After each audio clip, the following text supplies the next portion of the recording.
Katika birth chart yako ya ambayo astrologer wanatumia most of the time, huwa ni mviringo kama hivi. Na imepita laini kama hivi. Laini hii inasimamia huku ni ascendant. Ascendant ni rising sign yako, rising sign. Yaani wakati ulikuwa unazaliwa, mahali jua ilikuwa inachomoza wakati ulikuwa unazaliwa, ilikuwa inachomoza upande gani? Haya, utapata hiyo sign iko hapo. Alafu huku ni descendant. Mahali jua ilikuwa ina set, descendant. Ilikuwa mahali jua ilikuwa linatua, likielekea kama ni this one is the east, magharibi huku. So ukisikia descendant ni wakati jua ilikuwa inachomoza ukizaliwa, huku ni wakati jua ilikuwa inatua, huku jua ilikuwa inatua, huku jua ilikuwa inachomoza. Haya, hii laini ya katikati hapa, huku juu, huku ni the MC, alafu huku ni the IC, juu chini. So ukisikia IC iko kwenye nyumba gani? Huwa iko hapa kwenye hii nyumba yenye imeshikanisha na huku. Yaani opposite ya nini? Ya MC. MC huwa ni 10th house, nyumba ya 10, 10th house. IC huwa ni nyumba ya 4, the 4th house. Haya, tuanze. Ukiwa umepiga hivi, hapa tutapata nyumba ya kwanza ni Aries. Aries ndio huwa ni nyumba ya kwanza. Alafu huku opposite nyumba ya 7 ni Libra. Aries imesimamia umimi, yani self, kujitanguliza. Alafu huku kwa Libra imesimamia usawa. Huku ni ndani,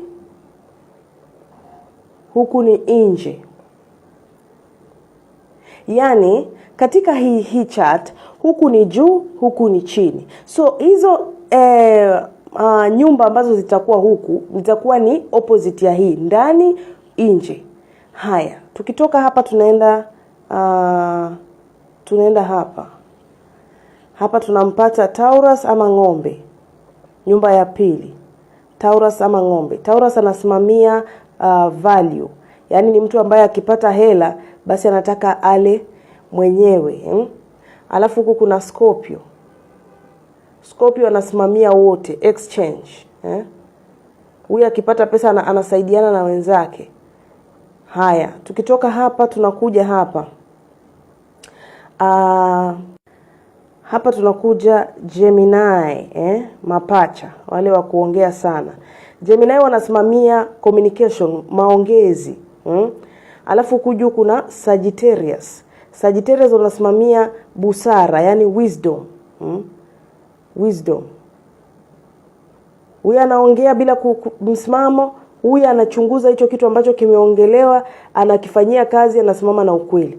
Huyu anaongeza hata chumvi kwa vitu. Haya, tukitoka hapa tunakuja kwa Cancer. Cancer, mtu wa maji hao.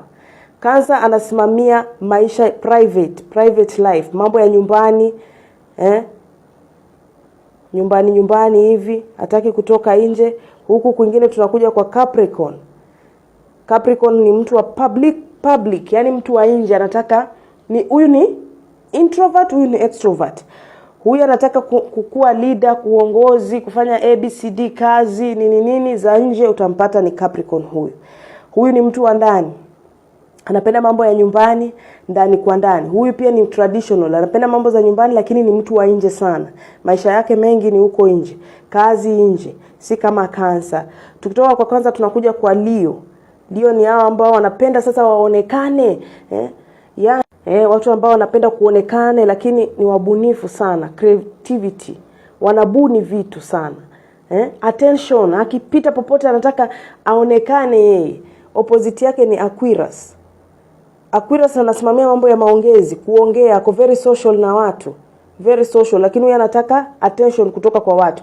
Huyu anapata attention tu akisocialize na watu, anavuta watu kwa urahisi kwa ajili ya kuongea. Huyu anavuta watu kwa ajili ya vile anavovaa, vile anavokaa. So opposite yake ni nani? Leo. Alafu tunakuja kwa Virgo. Alafu huku ni Pisces. Pisces anasimamia kujitoa mhanga, sacrifice, kubebea watu mizigo. Utapata muda mwingi Pisces ndio chochote nitakusaidia huyu hapa. Haya, Virgo anasimamia service, kujitoa. Wacha nifanye hivi na hivi, nitapokea hivi na hivi. Yaani ni kama mnaenda kufunga na kuomba. Kuna wale ambao wanatoa pesa ya chakula baada ya nyinyi kufungua, na kuna wale ambao wanafunga. So hawa ni wa kufunga, hawa ni wa kufanya nini? Kutoa pesa ya wale wa kula. Kanisani kianza, hawa wanasimamia kufanya nini? Kuleta viketi nini. Hawa wanasimamia kuimba, kufanya nini? Vitu vyovyote vya kanisani. I think umenielewa kufika hapa. So Aries ni nyumba ya kwanza, first house. Taurus ama watu wa ng'ombe ndio nyumba ya pili katika chart. Aya, Gemini ni nyumba ya tatu. Cancer ni nyumba ya 4. Leo ni nyumba ama Simba ni nyumba ya 5. Virgo ni nyumba ya 6 katika birth chart. Libra ni nyumba ya 7. Scorpio ni nyumba ya 8. Sagittarius ni nyumba ya 9. Capricorn ni nyumba ya 10. Aquarius nyumba ya 11 na Pisces ni nyumba ya 12. Now, katika hii chart kuna sayari ambazo zinasimamia kila sign. Na hizi sayari pia ziko na maana yake. Kama vile tulivyoangalia, Aries ni watu ambao wanasimamia umimi. Yeye kitu chochote ambacho anataka kufanya, anajianzisha yeye mwenyewe. Haangalii wengine, anaanza yeye mwenyewe. Ukija kwa Taurus ni mtu ambaye anapata pesa kweli, lakini anajiangalia value yake yani ni mtu akipata pesa ni ule wa mkonogamu, twende ndani kwa nani, yani hapendi kutoa sana huyu. Japo anasaidia, lakini huwa anajitanguliza yeye mwanzo.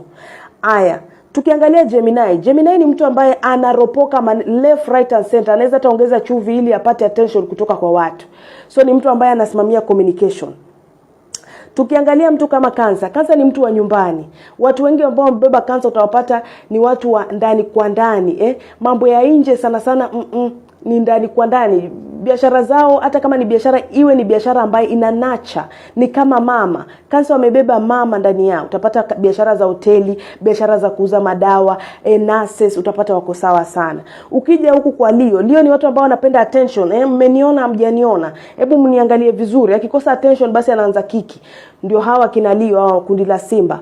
Aya, tukija kwenye Virgo, namba 6. Virgo ni watu wanyenyekevu, wanapenda mikakati. Akianzisha jambo akiona imefika hapa juu, haiendi sawa, anaacha tena, anaanza mwanzo. Ni watu wanaoenda na mikakati, wasafi, wanapenda program. Ndio hao.